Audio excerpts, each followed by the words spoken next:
менюта Данни машина и Култура параметри. На третата страница на софтуерните бутони, зад бутона с изобразен гаечен ключ, се намира менюто Данни машина. Тук избирате вида култура и можете да конфигурирате Delta Step. Освен това, можете да изберете кои дозатори да използват Delta Step.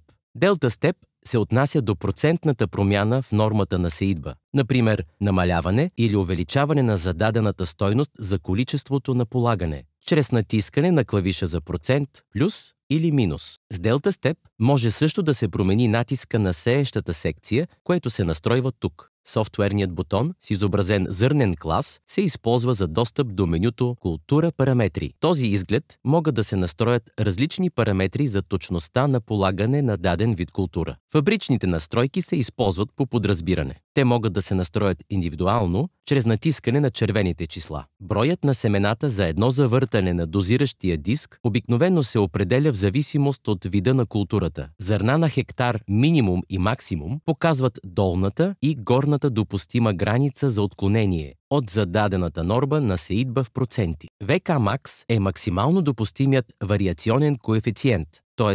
точността на разпределяне, и под него можете да зададете границата за аларма за максималното отклонение от зададеното разстояние между семената в сантиметри. Накрая, но не на последно място, можете да зададете границите за аларма за двойно засети и незасети места. Зададените стойности не могат да повлияят на действителната точност. Може да се зададе само граничната стойност, над която да се появи визуално предупреждение. Това се прави чрез отцветяване в червено на лентата на съответния ред в основния работен екран.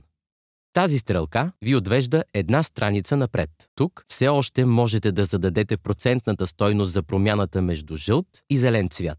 Стандартната, предварително зададена стойност е 75%. Това означава, че при 75% от въведената, крайната или алармената стойност, показанията вече се променят от зелен в жълт цвят. Сега се връщаме в главния работен екран. Там можете да използвате тези два софтуерни бутона за увеличаване или намаляване количеството на полагане с по една Delta Step. Бутонът 100% връща количеството на полагане към зададената по подразбиране стойност.